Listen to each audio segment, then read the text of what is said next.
경기도 양평 공흥지구 특혜 의혹과 관련해 사문서 위조 및 행사 등의 혐의로 기소된 윤석열 대통령의 처남 김모 씨.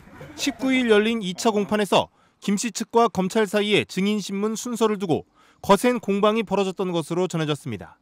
검찰이 공흥지구 개발 시공사였던 H건설사의 차장 오모 씨를 증인신문하겠다고 하자 김 씨 측이 강하게 반발한 겁니다.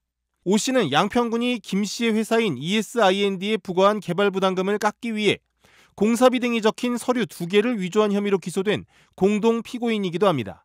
김 씨 측 변호인은 검찰이 사문서 위조 혐의의 핵심 증인이라며 오 피고인을 먼저 신문하자고 하는데 오 피고인의 증언을 반박할 자료 수집 시간이 필요하다며 다른 증인부터 신문하자고 맞섰습니다. 또 오 피고인은 처음엔 공소 사실을 부인하다가 여러 차례 부르니 진술을 번복했다며 먼저 신문하겠다는 건 법정에서 진술 번복을 막겠다는 검찰 측의 의도라고 주장했습니다. 특히 김 씨 측은 오 피고인 증인 신청은 형사소송법에 위배된다. 과거 군부 독재 시절 마지막 순간 자백하면 경찰이 검찰에 데려가 진술받는 방식이라는 주장까지 편 것으로 전해졌습니다. 김 씨 측 변호인은 앞선 재판에서도 허위 자료를 냈다고 위계 공무집행 방해죄로 기소한 건 단군 이래 최초라고 말했는데 이번엔 군부 독재 방식이라는 용어를 쓰며 반발한 겁니다. 이에 대해 검찰은 오 피고인이 사문서 위조 행위의 시작점이기 때문에 먼저 신문할 필요가 있다며 증인 신문을 미뤄달라는 건 재판 지연 의도가 아닌가 의심스럽다고 일축했습니다. 검찰 측은 재판 과정에서 몇 차례 헛웃음을 짓기도 했던 것으로 알려졌습니다. 재판부는 검찰이 신청한 대로 오 피고인부터 증인 신문을 진행하겠다며 김 씨 측의 주장을 받아들이지 않았습니다. 진통 끝에 증인 신문 순서가 결정됐지만 김 씨 측은 다음 공판 날짜와 관련해 재판부가 제시한 날을 바꿔달라고 몇 차례 요청했고 결국 3개월 뒤인 내년 3월 12일로 공판이 정해졌습니다. 오늘 오전 수원지법 여주지원, 양평 공흥지구 특혜 의혹과 관련해 사문서 위조 혐의로 기소된 윤석열 대통령의 처남 김모 씨가 법원으로 들어갑니다. 김 씨는 윤 대통령 처가 회사이자 공흥지구 사업 시행사인 ESIND의 대표, 개발 부담금 등을 면제받으려고 양평군에 관련 서류를 내면서 허위 자료를 낸 혐의로 지난 7월 기소됐는데 오늘 첫 재판이 열린 겁니다.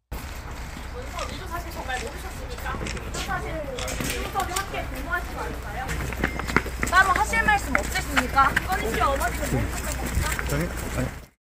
재판에서 김 씨 측은 혐의를 전면 부인했습니다. 김 씨의 변호인은 첫 재판에서 공소 사실을 전부 부인한다며 문서 내용이 허위라 하더라도 피고인의 권한 내에서 작성한 것이라 위조 문서가 아니라고 주장했습니다. 또 양평군 공무원이 충분한 확인 등 현장 조사를 하지 않고 제출된 서류를 토대로 승인을 한 것이라며 위계에 의한 공무집행방해 혐의도 성립하지 않는다고 말했습니다. 김 씨의 변호인은 본건과 같이 허위 자료를 제출한 경우 과태료 부과 대상인데 위계 공무집행방해죄로 기소한 예도 내가 알기로는 단군 이래 최초인 것 같다며 법리적으로 상당한 문제가 있다고 주장하기도 했습니다. 김 씨 등은 회사 관계자와 함께 개발 부담금을 감경받기 위한 목적으로 공사비 등이 담긴 증빙 서류에 위조된 자료를 끼워 넣은 혐의를 받고 있습니다. 또 이를 통해 공무원의 직무집행을 방해했다는 위계에 의한 공무집행 방해 혐의도 받고 있습니다. 당시 김 씨 측은 양평군에 2차례 이의 신청을 한 끝에 개발 부담금을 한 푼도 내지 않았고 대선 국면에서 논란이 일자 양평군이 뒤늦게 부과한 1억 8,700여만 원을 납부했습니다. 김 씨에 대한 다음 재판은 다음 달 19일 오전 열릴 예정입니다. 경기도 양평군 공흥지구 350세대 규모 아파트 단지입니다. 윤석열 대통령의 장모 최은순 씨가 세운 시행업체 ESIND는 2016년 이곳을 개발한 뒤 수백억 원대 분양 수입을 올렸습니다. 그러면서도 지자체에 납부해야 할 당시 개발 부담금은 한 푼도 안 냈습니다. 양평군은 부담금 17억여 원을 산출했지만 시행사의 이의 신청을 2번이나 받아들인 끝에 면제해 준 겁니다.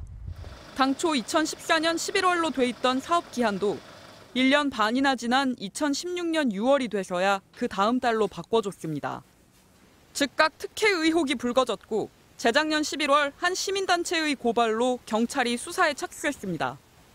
1년 반 만인 오늘 경찰은 최 씨에 대해 무혐의 처분하고 검찰에 넘기지 않기로 했습니다. 서면 조사만 이뤄졌을 뿐 직접 불러 조사하지는 않았습니다. 경찰은 최 씨가 연루된 인허가 특혜, 유착, 뇌물수수 의혹 등은 사실이 아닌 것으로 판단했다고 밝혔습니다. 최 씨가 양평군에 부당한 압력을 가하거나 로비한 정황이 확인되지 않았다는 겁니다. 특히 개발 사업 진행 전인 2014년 11월 대표직을 내려놓은 최 씨가 사업에 직접 관여한 정황도 없다고 판단했습니다.